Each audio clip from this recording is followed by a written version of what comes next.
Fellow citizens, on Saturday, February 16, 2019, you will once again be called upon to choose the leaders who will follow the affairs of our great nation for the next 4 years. This is a constitutional right which should be freely exercised by all eligible voters. I wish therefore to start by assuring all Nigerians that this government will do its very best to ensure that the 2019 elections take place in a secure and peaceful atmosphere. It was indeed such free, fair, and peaceful elections that made it possible for our government to emerge, despite the fact that we are contesting against a long-standing incumbent party. And as your president and a fellow Nigerian, I ask that you come out and queue to fulfill this important obligation you have to yourselves and your fellow citizens and to our common future. Let me at this point reaffirm the commitment of the federal government to the conduct of free and fair elections in a safe and peaceful atmosphere. Just yesterday, I signed the peace accord alongside 72 other presidential candidates. I want to assure all Nigerians, the diplomatic community, and all foreign election observers of their safety and full protection. Any comments or threats of intimidation from any source does not represent the position of the federal government of Nigeria. As government has a critical role in maintaining the democratic traditions, so do citizens.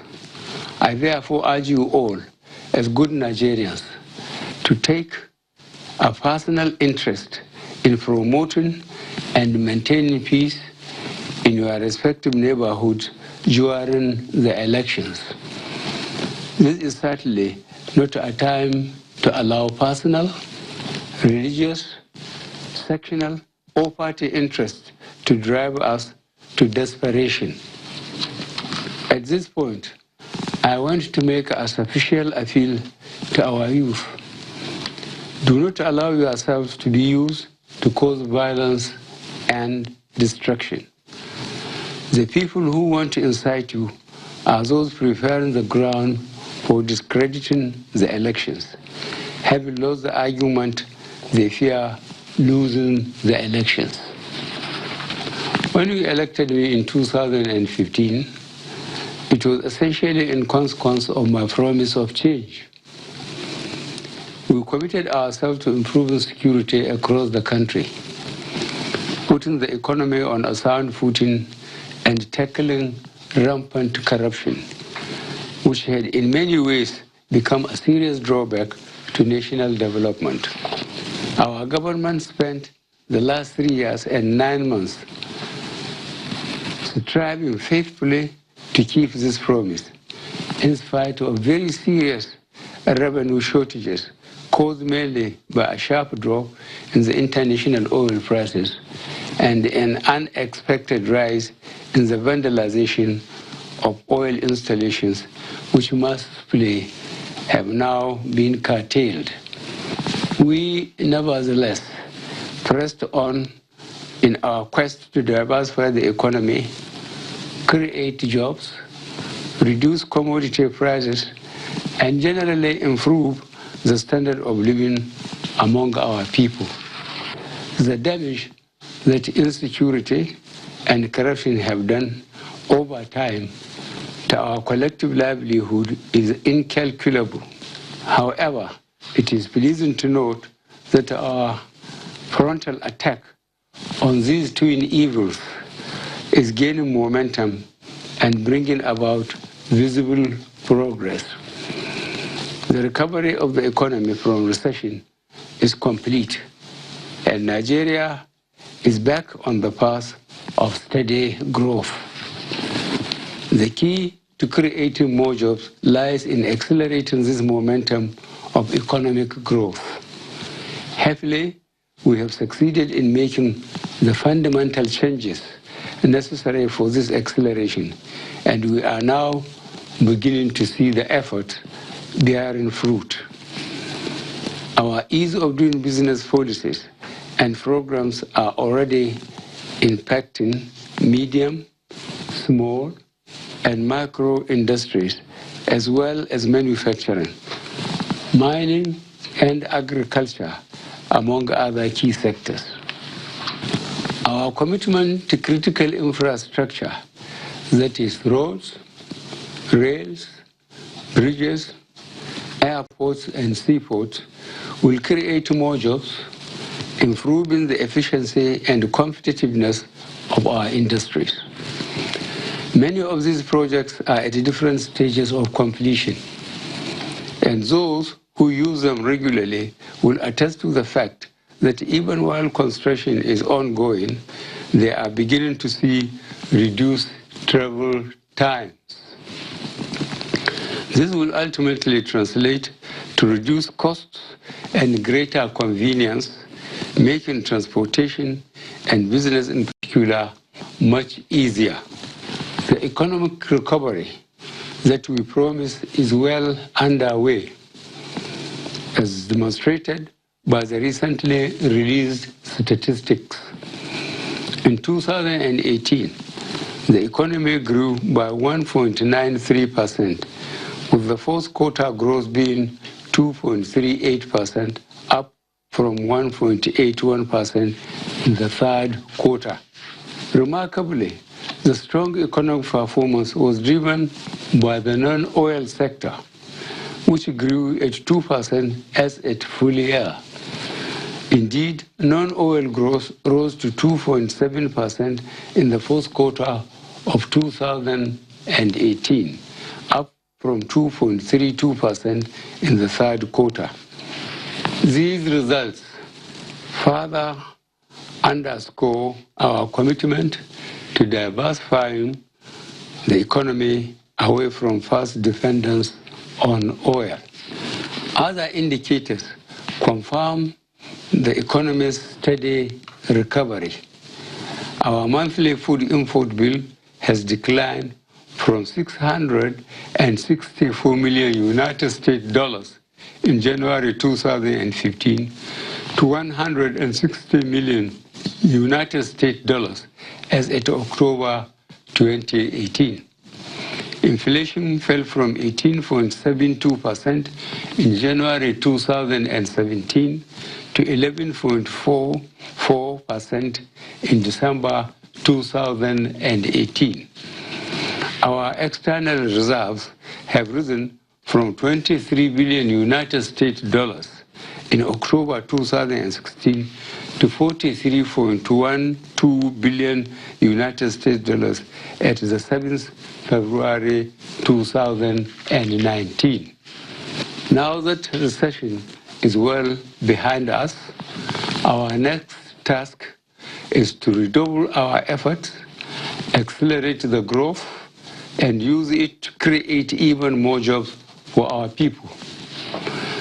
The Executive Order number 5 and number 7, issued by me, and the recently approved National Infrastructure Maintenance Policy demonstrate our commitment to accelerate job creation and infrastructure development. We believe that governments cannot simply proclaim jobs into existence. Job creation will only expand as a result of economic policies that enable the private sector to flourish, and this is the approach our administration has taken. The Executive Order number 5, which promotes Nigerian content in contracts as well as science, engineering, and technology, will preserve and prioritize job creation for our citizens. Executive Order number 7 on the road infrastructure development and the Refurbishment Investment Tax Credit Scheme seeks to mobilize private capital and capacity for infrastructure development. It responds to the demands of manufacturers and industrial complexes who wish to construct access roads without waiting for government, so long as they are allowed to recover the cost from taxes they would have paid to government. We expect that this approach will boost industrial expansion and rural development, consequently creating more jobs for our people. Similarly, our recently issued maintenance policy targets artisans, carpenters, welders, tailors, painters, bricklayers, electricians, plumbers, landscapers, and many more ordinary Nigerians at the base of our economic pyramid who will get regular and large-scale opportunities to improve themselves. It is an economic solution that also brings the relevant artisans and professionals into long-term sustainable employment to maintain our schools, courtrooms, hospitals, police stations, federal secretariats, and other public buildings. Human capital development has also been a key priority for this administration, which has increased investments in health and education. Innovative measures have been introduced to complement the traditional budgetary allocation to the relevant ministries. For instance, Nigerian Sovereign Investment Authority has invested 21 million United States dollars in 3 healthcare projects as a public-private partnership with 3 federal medical institutions. These include 2 modern medical diagnostic centers located at Amin Kano Teaching Hospital, Kano, and Federal Medical Center, Umuahia, as well as 1 outpatient center treatment center in Lagos University Teaching Hospital, Lagos, which I commissioned on the 9th February 2019. Of course, our radical commitment to developing critical infrastructure is the foundation upon which we will deliver an all-embracing national prosperity and a shared commonwealth.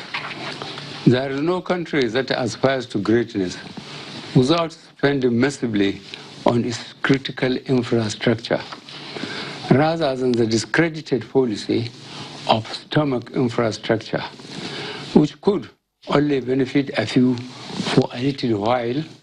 We are focused on real infrastructural development for the growth of our economy and the long-term benefit of all Nigerians. When we voted for our message of change, you invited us to assume office and depart from that bad and most regrettable choice. We have responded by making a choice for real infrastructure of roads in every state, housing in 34 states, power stations across Nigeria, rail from Lagos to Kano. The choice that now confronts us is whether we want to continue with real infrastructure development, which is the road to prosperity and jobs, or return to the era of stomach infrastructure. Agricultural self-reliance and food security is also a choice we made in fulfillment of your mandate for change. Our presidential fertilizer initiative has resulted in savings of 150 million United States dollars in foreign exchange due to local sourcing of inputs at 16 blending plants. It has also conserved 60 billion naira in subsidies, as well as support tens of thousands of farmers and agro dealers nationwide. Our Anchor Borrowers program has substantially raised local rice yields from as low as 2 metric tons per hectare to as high as 8 metric tons per hectare. Through this program, the Central Bank of Nigeria has cumulatively lent over 120 billion naira to 720,000 smallholder farmers cultivating 12 commodities across the 36 states and Abuja. Targeted crops and livestock have included cattle, poultry, fish, cassava, soybeans, groundnut, ginger, sorghum, rice, wheat, cotton, and maize. As a result, we have seen a remarkable rise in the production of key agricultural commodities. I am pleased to note that in major departmental stores and local markets, there has been a surge in the supply of high-quality Nigerian agricultural produce. Behind each of these products are thousands of industrial Nigerians working in factories and farms across the nation. Our interventions have led to improved wealth and job creation for these Nigerians, particularly in our rural communities. Again, these outcomes have been a major departure from the previous focus on consuming imported food items, which literally exported our children's jobs to food exporting nations, whilst depleting our precious foreign exchange reserves. This, of course, caused a closure of our factories while keeping open other people's factories. The choice made by this administration to assist farmers directly and promote agriculture in every way possible has gone a long way to enhance our food security while enabling us to tackle poverty by feeding over 9 million children daily under our homegrown school feeding program. It also puts us clearly on the road to becoming a food secure and agriculture exporting nation. Next to agriculture, we are focusing on manufacturing sector. The Purchasing Managers Index, which is the measure of manufacturing activities in an economy, has risen for 22 consecutive months as at January this year, indicating continuous growth and expansion in our manufacturing sector. I will conclude by going back to where I started, that our choices have had consequences about employment and cost of living. In making your choice this time, please ask yourself whether and in what ways others will do anything different to address the issues of agriculture, infrastructure, security, good governance, and fighting corruption. If they are only hoping to do what we are already doing successfully, we are clearly your preferred choice. Think carefully and choose wisely. This time, it is a choice about consolidating on growth for jobs and prosperity. February 16th is about a choice, but it is more than a choice between APC and the opposition. It is a choice about you. It is a choice between going back or keeping the momentum of change. The road to greater prosperity for Nigeria may be long, but what you can be assured of is a leadership that is not prepared to sacrifice the future well-being of Nigerians for our own personal and material needs. You can be assured of my commitment to remain focused on working to improve the lives of all Nigerians. Thank you very much for listening. God bless you, and may God bless the Federal Republic of Nigeria.